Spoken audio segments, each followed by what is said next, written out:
రంగం మద్దతుతో Pawan Kalyan special song మోత మోగిపోవాల్సింది అంటున్న అనసూయ. ప్రస్తుతం పవర్ స్టార్ పవన్ కళ్యాణ్ చేతిలో 4-5 సినిమాల వరకు ఉన్నాయి. కానీ అటు ఏపీ అసెంబ్లీ ఎన్నికల ముందు నుండే పవన్ రాజకీయాలలో బిజీగా ఉండడంతో ఈ సినిమాలన్నీ తాత్కాలికంగా ఆగిపోయాయి. పిఠాపురం ఎమ్మెల్యేగా భారీ మెజారిటీతో గెలిచిన అనంతరం ఆంధ్రప్రదేశ్ డిప్యూటీ సీఎంగా బాధ్యతలు స్వీకరించిన పవన్ కళ్యాణ్ ఇప్పుడు పూర్తిగా ప్రజాసేవకు అంకితమయ్యారు. కొన్ని రోజుల తరువాత సినిమా షూటింగ్స్ పూర్తి చేస్తాను అని ఆలస్యం అవుతున్నందుకు నిర్మాతలకు క్షమాపణలు చెప్పిన సంగతి తెలిసిందే.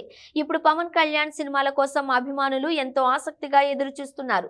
ఇప్పటికే రిలీజ్ అయిన పోస్టర్స్, గ్లిమ్స్ సినిమాలపై మరింత హైప్ పెంచగా తాజాగా పవర్ స్టార్ అభిమానులకు మరో సర్ప్రైజ్ ఇచ్చింది నటి, యాంకర్ అనసూయ. ప్రస్తుతం బుల్లి తెరపై వస్తున్న Kirrak boys Khiladi girls show latest ప్రోమోలో ఆసక్తికరమైన అప్డేట్ రివీల్ చేసింది. పవర్ స్టార్ పవన్ కళ్యాణ్ కాంబోలో సాంగ్ చేశాను అని, ఇక మోత మోగిపోవడం ఖాయమంటూ అసలు విషయం చెప్పేసింది. ఫస్ట్ టైం ఈ విషయాన్ని రివీల్ చేస్తున్నాను. ఈ విషయాన్ని చాలా గర్వంగా చెబుతున్నాను. నేను పవన్ సార్తో ఒక బ్యూటిఫుల్ డాన్స్ చేశాను. ఆ పాట మోత మోగిపోతుంది అంటూ హింట్ ఇచ్చేసింది అనసూయ. అయితే ఏ సినిమాలో అనేది మాత్రం క్లారిటీ రాలేదు. పవన్ సినిమాలలో అనసూయ పాట, అందులోనూ మోత మోగిపోద్ది అని చెప్పడంతో అది ఖచ్చితంగా స్పెషల్ సాంగ్ అయ్యుంటుంది అని ఫ్యాన్స్ అంచనా వేస్తున్నారు. దీంతో ఇప్పుడు పవన్, అనసూయ మధ్యలో రాబోయే స్పెషల్ సాంగ్ కోసం ఆసక్తిగా వెయిట్ చేస్తున్నారు.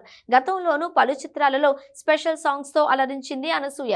ఇక ఇప్పుడు ఏకంగా పవన్ తో స్పెషల్ సాంగ్ చేయనుండడంతో ఆ సాంగ్ పై ఓ రేంజ్ హైప్ ఏర్పడింది. ఇదిలా ఉంటే ప్రస్తుతం పవన్ సినిమాల విషయానికి వస్తే డైరెక్టర్ హరీష్ శంకర్ దర్శకత్వంలో ఉస్తాద్ భగత్ సింగ్, డైరెక్టర్ సుజిత్ దర్శకత్వంలో ఓజీ చిత్రాలలో నటిస్తున్నారు. ఇవే కాకుండా హరిహర వీరమల్లు సినిమాలో పవన్ నటిస్తున్న సంగతి తెలిసిందే.